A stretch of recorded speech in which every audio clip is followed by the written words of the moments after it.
So, good day everyone. Today I will be discussing Chinese art and how it reflects the cultural identity of the Chinese people.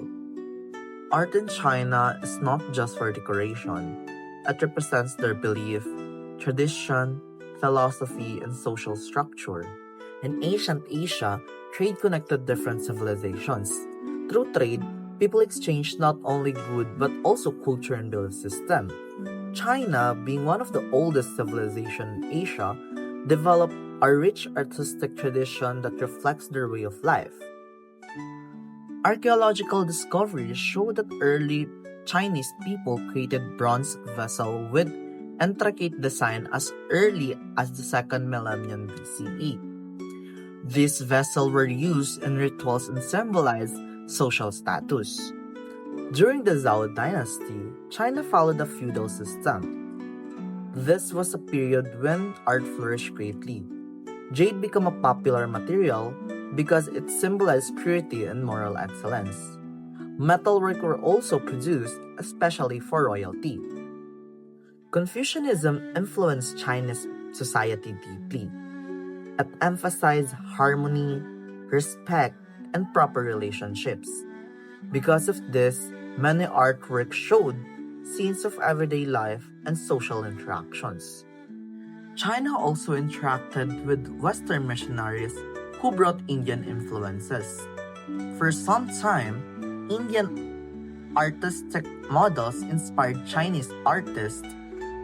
However, by the 6th century, Chinese artists began developing their own unique style.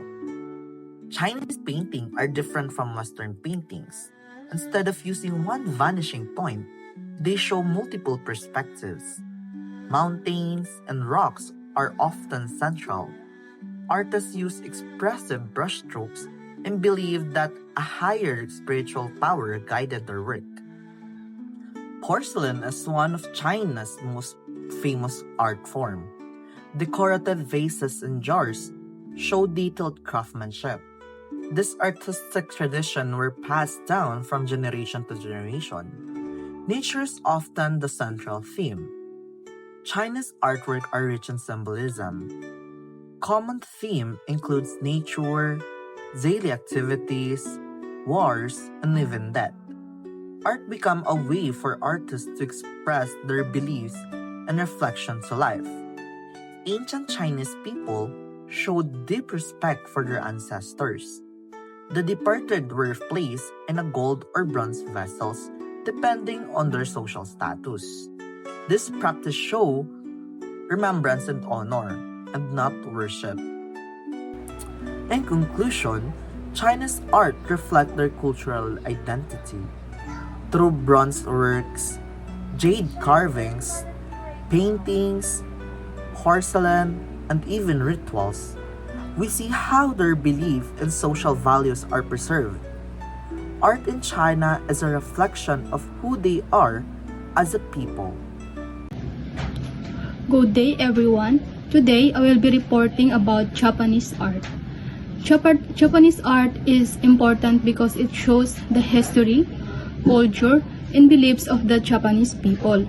It shows how Japan changed over time and how other countries influence their art.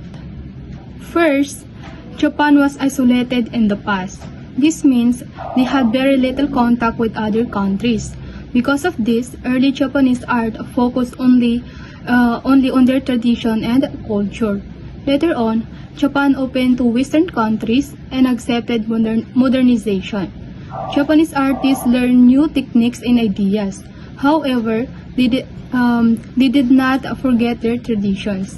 They combined traditional Japanese styles with modern Western ideas. So that is why Japanese art became unique. Japanese art was also influenced by China and Korea. This influence happened through trade and cultural exchange. We can see this in early Japanese ceramics and decorative objects. Even though Japan learned from other countries, they still developed their own artistic identity. One example of early Japanese art is Haniwa. Haniwa are clay figures shaped like people, animals, or houses. These figures were placed near burial sites. Until today, historians are not completely sure why they were placed there. Some believe that they were used for protection or related to beliefs about the afterlife. This shows that art was connected to Japanese traditions and beliefs. The native religion of Japan is Shintoism. It teaches respect for nature and belief in many gods rather or spirits. After this, Shintoism did not use art to express religious beliefs. Later, when Japan traded with China, Buddhism entered the country. Buddhism became an important part of Japanese culture. Because of this, after began creating images and statues of Buddha, art became a way to express faith and worship. After the 14th century, Japan became isolated again. This allowed Japanese art to grow independently. Their painting style became more natural and something abstract. Artists often painted landscapes, flowers, seasons, and scenes from daily life. This period helped create a unique Japanese style. One famous Japanese art style is called ukiyo-e. Ukiyo-e is made using wood block painting. It uses clean lines and controlled colors. The subjects often include people, actors, nature, and daily life. These styles become very popular in Japan. Ukiyo-e influenced many Western artists, including Vincent van Gogh or Gough. Because of this, Japanese art became known around the world. Its simple but meaningful style made a big impact in art history. In conclusion, Japanese art reflects the history, religion, and culture of Japan. It combines traditional ideas with foreign influences while keeping its own identity. Japanese art is simple, meaningful, and influential worldwide. And that's all for my part. Thank you for listening.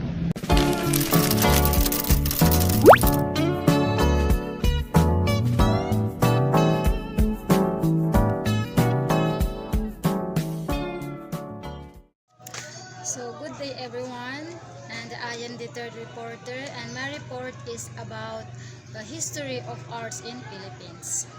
So dito, pag-uusapan natin ang history of arts in Philippines, particularly focus on pre-colonial period.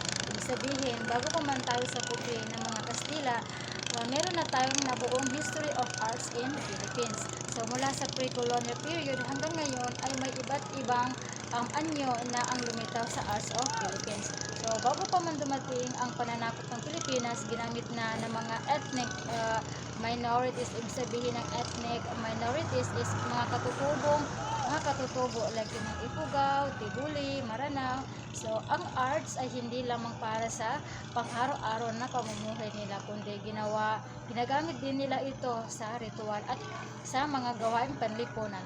Karamihan sa mga art na ginagamit ng mga ethnic communities ay ang pottery, weaving, carving, and the use of metalwork and jewelry. So, ang pottery or palayok ang pinakaunang ginamit ng mga sinaunang Pilipino. Ito din ay may malaking ambag noong unang panahon. And the most prominent artifact related to pottery is the Manunggal jar found in Palawan. So, ito ay tinuturing na pinakamahalagang archaeological found in Philippines. So this jar representation of early Filipinos religion, belief, and practice. So ibig sabihin, hindi lang ito basta-basta jar, kundi nagre-represent ng kanilang religious belief and practice. And ang jar na ito ay ginagamit din sa secondary burial. Ibig sabihin, ginagamit ito kapag ang isang bangkay ay nabulok at dito yun nilalagay. And hanggang ngayon ginagamit din ito. So ang design ng jar na ito is tao. Ang design ng ang jar na ito is two men rowing a boat. So itong Manunggal jar ay ginawa noong 890 to 710 BC. So let us proceed sa weaving. So ang weaving is ang paghahabi. So itong paghahabi din ay saring pinakaunang arts expression dito sa Pilipinas. So itong weaving ay isang proseso ng paggawa ng tela sa pamamagitan ng pagsasama-sama ng mga sinulid. So, one of the most popular artisan of weaving is Cordilleras. So, kilala ito bilang colorful woven clothes. So, ang taga Cordilleras tulad ng mga Ifugao, Kalinga ay bantog sa kanilang mga tela. So, ang mga kulay and design ay may kahulugan. Ginamit ito sa kanilang kasuotan like sa kumot at even the ritual. So, the Tibuli people from Mindanao are also known for their woven clothes called tinalak. Ang tinalak ay isang uri ng tela at bawat hugis or linya or color ay may kahulugan. So, one of the example is the image of the frog which represent for fertility. Ibig sabihin, ginawa ang design na ito to represent the pag-asa para sa magandang ani at pagpaparami ng mga lahi. So, ang wood carving naman from Palawan also depict animal like birds which are a representation of their religious belief. So, pinapakita nila dito ang connection ng art sa kanilang kalikasan. So, napakahalaga sa kanila ang kalikasan na tinatawag. So, according to local story, ang ibon daw ay nagsisilbing tagahatid ng mensahe ng mga tao sa kalangitan. So, kalangitan and vice versa. So, sa Mindanao, ang mga taong Tausug and Maranao ay kilala sa kanilang ukir. Itong ukir na ito ay napaka-complicated na design sa Mindanao. So, their common subject is the Sarimanok, Naga, and the Pakurabong. So, itong tatlong ito ang pangunahin nilang motif or tema sa paggawa ng ukir. So, sa bawat tema or motif ay may kanilang nire-represent ang bawat isa dito. So, pero in general is sumisimbolo ito to their religious as a woman. So, itong tatlong ito ang pangunahin nilang motif or tema na paggawa ng ukir. So, dapat bawat tema ay merong kanilang nire-represent. So, ang bawat tema dito pero sa general is it symbols to their religious as a woman. So, ang Sarimanok naman ay isang design ng mite na ibon na nakatayo sa isang isda na may hawak na piraso ng isda. So, may hawak na piraso ng isda sa tuka nito. So, one of narrative tell that the origin of the word Sarimanok, so meron ito siyang kwento. Ang naga naman ay isa siyang naka-form siya sa S-shape that has figure of might na dragon. So, dragon and ahas. So, ang carved na hugis doon ay naglalarawan ng mga kaliskis ng mga dragon and ang ahas. So, ang Pakurabong naman is like a growing ofera or pako with a broad base. So, ang jewelry naman ay ginagamit bilang anting-anting para protektahan tayo sa mga masasamang espiritu. Pero sa mga ethnic minorities mula sa Cordillera at Cotabato ay ginawa nila itong design para sa kanilang pananamit. Like yung mga kwintas, mga singsing, and mga bracelet. So, yun yung ginawa nila sa jewelry. So, proceed na tayo sa third paragraph. So, pinapaliwanag dito kung paano nagbago ang art sa Philippines noong panahon ng mga Espanyol. So, when the Spaniard discovered the Philippines during the 16th century, ipinakilala nila ang kanilang religion to the local people. So, bukod sa pagguha ng yaman ng mga Pilipinas, they had a goal na palitan ang katutubong kultura na kaugalian at paniniwala ng mga sinaunang Pilipino. So, gusto nilang kontrolin ang kaisipan at kultura natin. Gusto nilang burahin ang mga tradisyon ng mga Pilipino at palitan ito ng kanilang tinatawag na cultural imposition. So ginamit ng mga Espanyol ang art para spread ang kanilang relihiyon sa mga Kristyanismo. So dahil dito, ang church na ang nagbabayad at nagde-declare kung anong art ang gagawin. Kaya sa loob ng church makikita natin ang mga statwa or mga disenyo ng mga painting. So actually, nung hindi pa man dumating ang mga Espanyol sa atin, karamihan sa mga tao ng Pilipinas ay karamihan sa mga Pilipinas ay mga Muslim. Pero nung dumating na nga yung mga Espanyol is doon na na-spread yung mga Kristyanismo, kaya mas maraming Christian ang nanirahan dito sa Pilipinas dahil na-impluwensyahan ito ng mga Espanyol.